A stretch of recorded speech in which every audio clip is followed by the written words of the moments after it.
Good morning and welcome to the Core Connection.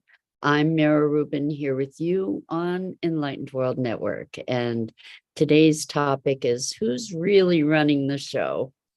So many of our responses and behaviors are dictated by the little child within us that was wounded at some point.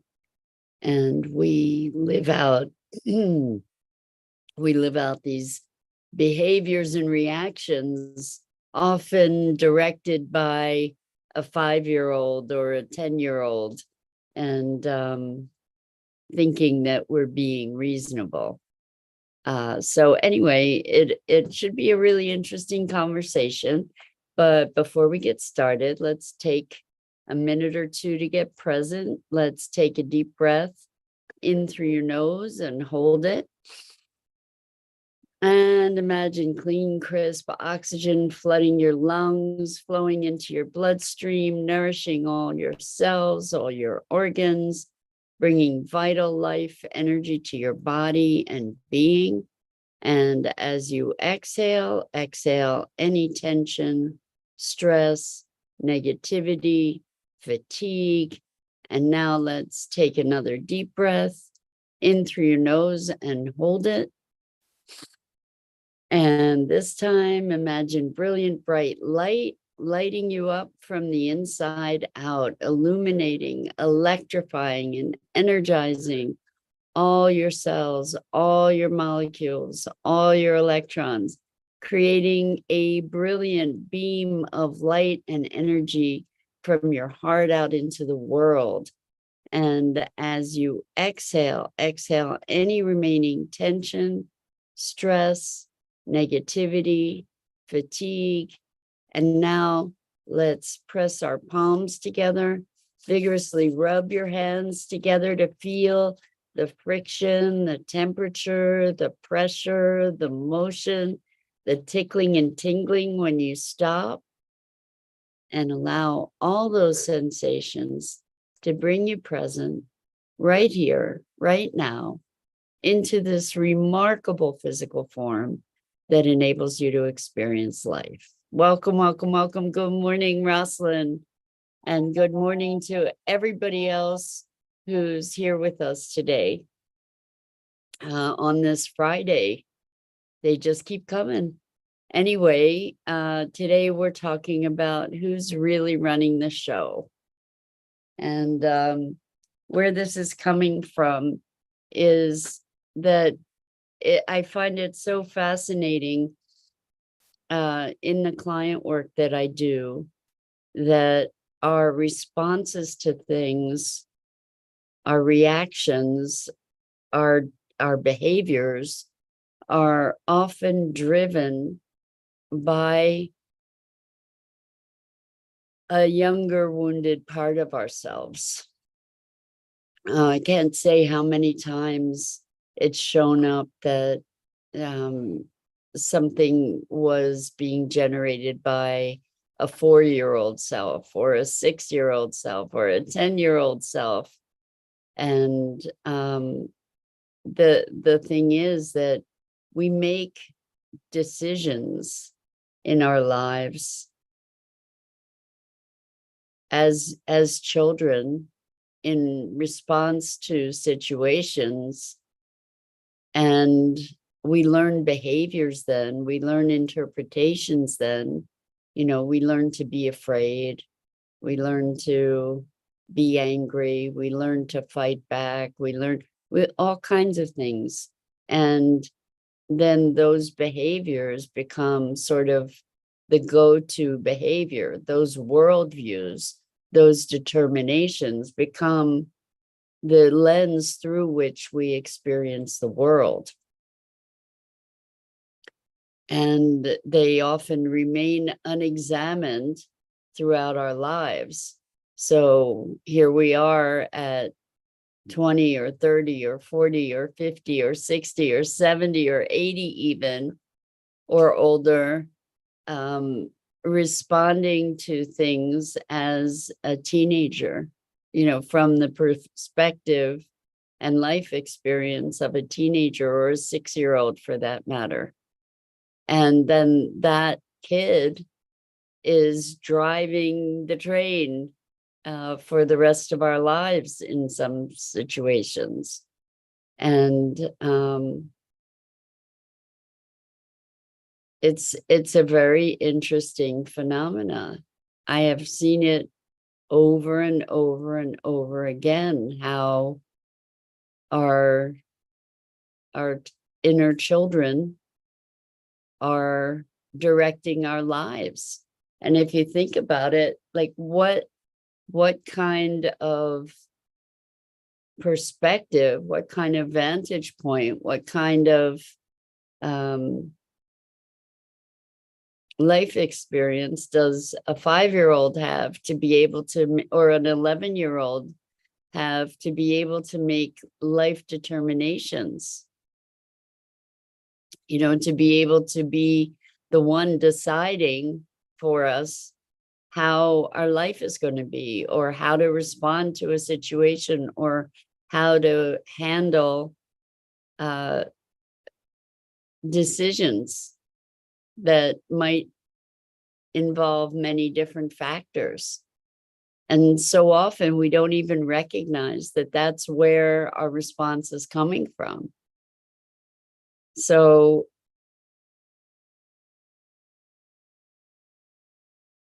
I think, you know, I saw, I don't know if you've watched Ted Lasso.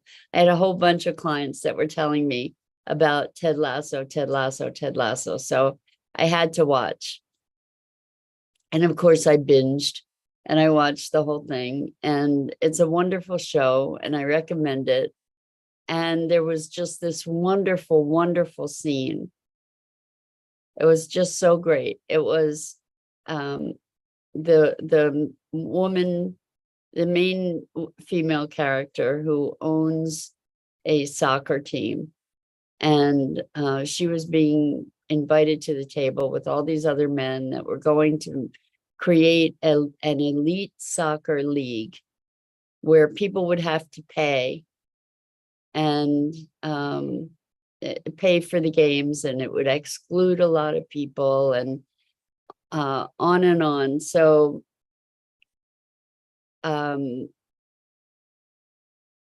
she's sitting at this table and she's listening to them. It was all really wealthy people.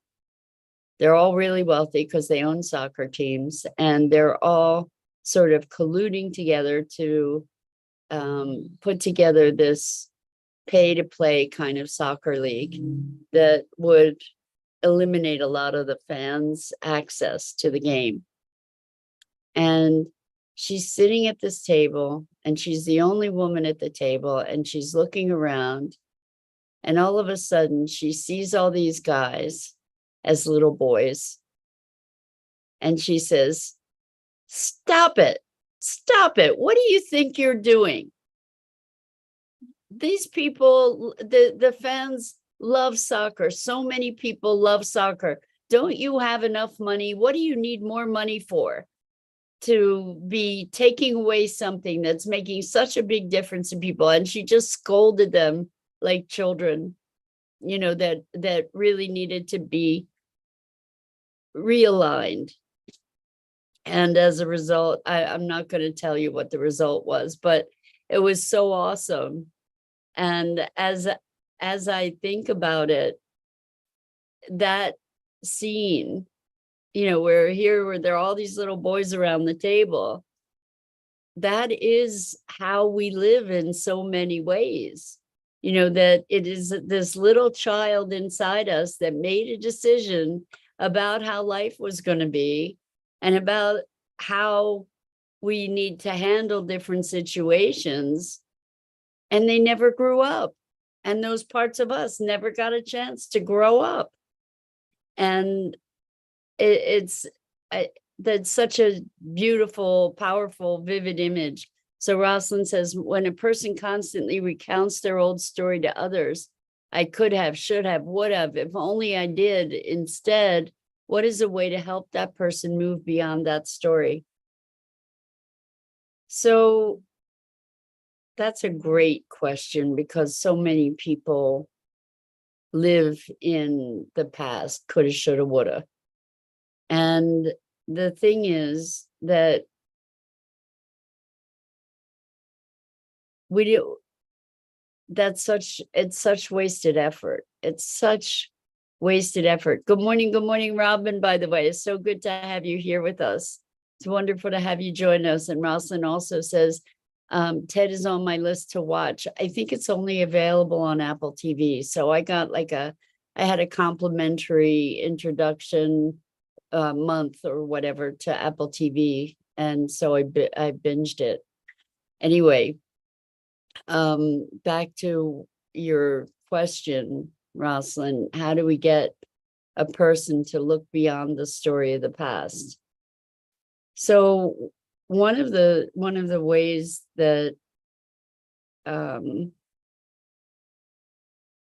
I work with people regarding the past is to reframe the value, instead of the coulda, woulda, shoulda, to look at what the gift was in things having happened the way that they did, or what the opportunities were and how it shaped them to become who they are.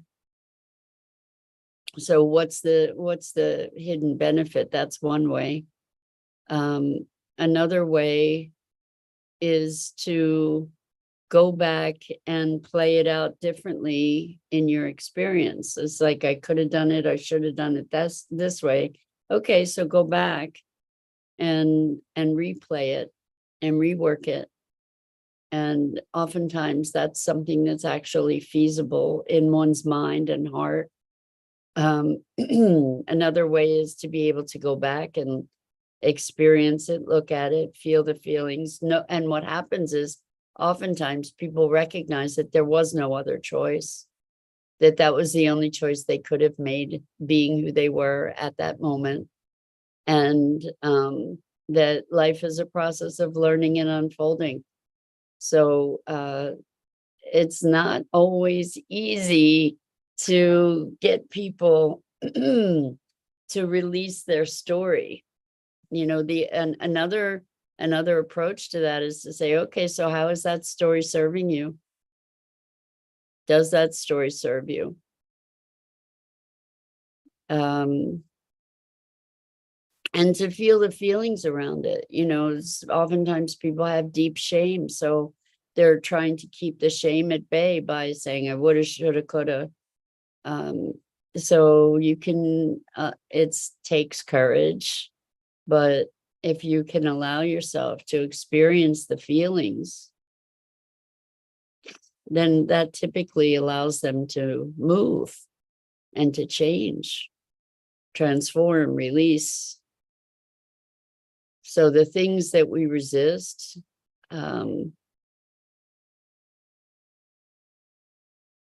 tend to persist. And spending time on regrets,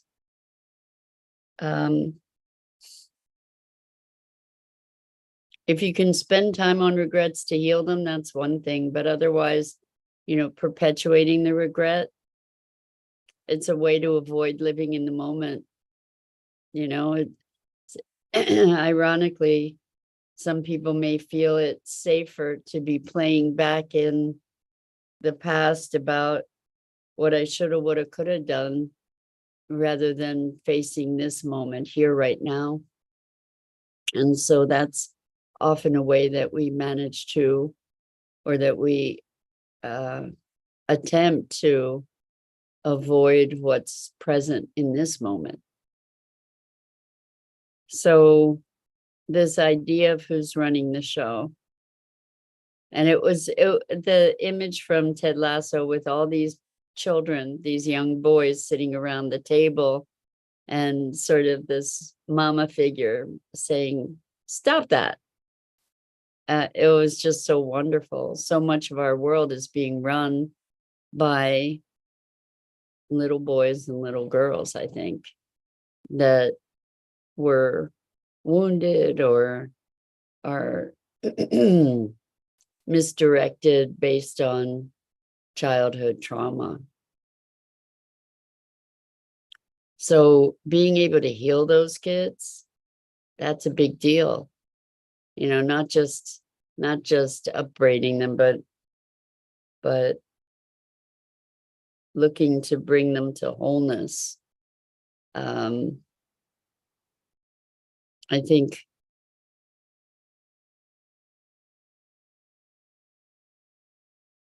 there's, as we become aware of the power of our childhood in our lives. So I have one client who had a really traumatic childhood and has said, I don't want to go back there. You know, I suffered enough. I don't want to go deal with that. I don't want to deal with that kid. You know, let her do her thing. I don't want anything to do with her, essentially. The thing is that that kid is running the show. Like, it is so clear that that wounded kid is pulling all the strings, is creating such havoc and emotional disruption and upset. And until this person is able to connect with that child and develop a relationship and help to heal that kid, I'm afraid they're going to continue being tortured. You know, it's so interesting when, if you look in your life, look at places where you get really activated. Look at places you get really activated, and those moments provide really, really valuable clues to something that is calling to be healed. Because it's like when we fly into a rage, that might not be your thing, but if there's something that triggers a rage in you that even you can see is disproportionate, that's a big clue that there's something calling for healing behind that. And so yesterday I had a session with a client where they just got into such a rage over, not with me, but over an incident. Like the rage, the fury was so disproportionate to the trigger. And as we explored it, it was so interesting because their experience was finding like this desolate plain of just gray, dusty dirt. And they were digging and digging, and it was still just gray, dusty dirt all the way down. And they felt this obligation to be continuing to dig in the dusty dirt until they recognized, you know what? There's nothing here. There's nothing here. There's green grass over there. I can get out of this dirt pit and I can just go over to the green grass. And in going over to the green grass, they allowed themselves a level of transformation that wasn't previously available to them, where they felt like they had to keep digging in the dirt pit instead of just going literally where the grass is greener, right? Like there's a time to go where the grass is greener, and to give ourselves permission to do that, right? I love these sessions because so many wonderful symbols come up. You know, they saw this instance where they were really angry and hollering at somebody, and all of a sudden this bull came and knocked them down. And you know, I didn't get to discuss the symbology with them, but you know, it was, the whole thing was about being bullied. And here was this bull that showed up. And you know, then this gray dirt dusty pit and the grass being greener somewhere else and going to where there was greener grass, like giving themselves permission. So our other than conscious minds are so brilliant at generating wonderful symbols for us, wonderful ways to communicate to us. So I keep at, it's funny, when I was a little kid, I haven't thought of this in years, but when I was a little kid, I don't know how old I was, I don't know, maybe 5 or 6. My parents got me this wonderful little, it, it, I don't even remember it vividly, but it it was like a car console, dashboard and steering wheel and whatever. And I just had this flash of driving this thing. And I remember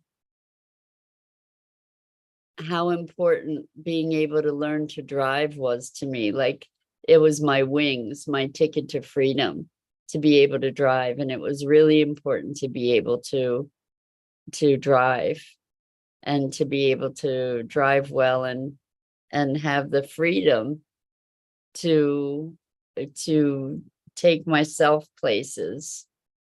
And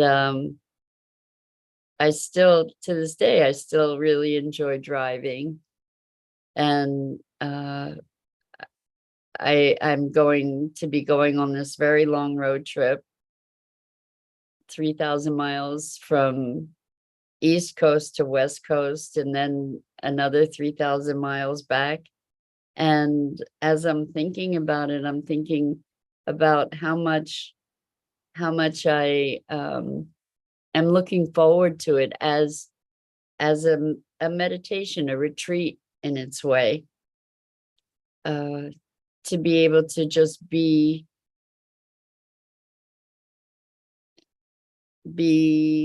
present without all kinds of other distractions, to be present with my thoughts. Often when I drive in silence, no radio, no external noise. So that's kind of cool. Anyway, the little child in us. So there's, who's running the show, who's driving the train. It might be my 6-year-old who's doing a lot of that driving. I don't know. But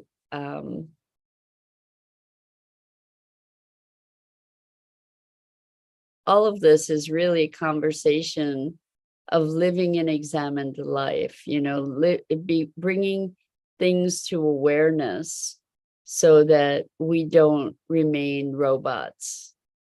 We don't, so that we're not at the effect of decisions that were made when we were children, that had the wisdom of a child behind it. Not to say that there's not wisdom of a child, there is. However, that wisdom gets to be informed by greater life experience. We get to bring it into the light to evaluate it and determine if it's still in our best interests to be operating out of those perspectives and vantage points that were cultivated at a very young age. I don't know if you've ever had the experience of going back to a place that you remembered as a child and finding that it's not nearly as big as you remembered it. The being a child, we have a whole different size relativity to things, right? So things seem so much bigger.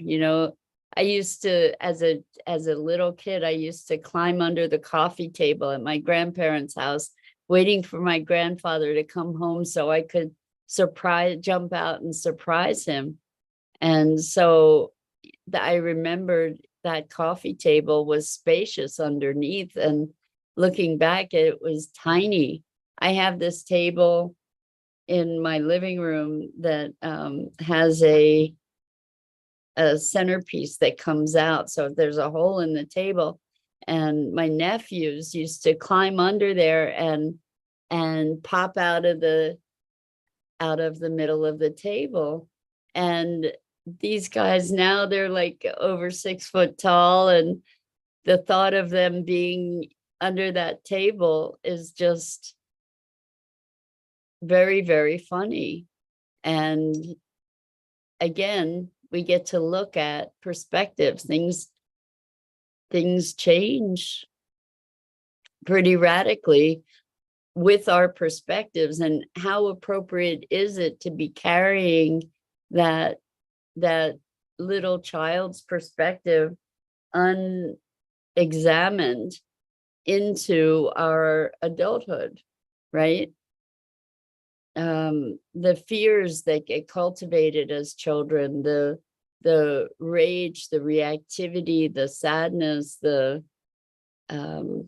I imagine you have songs that move you from when you were growing up. There was a song, every time I'd hear it, I would cry, and I haven't heard it in years and years.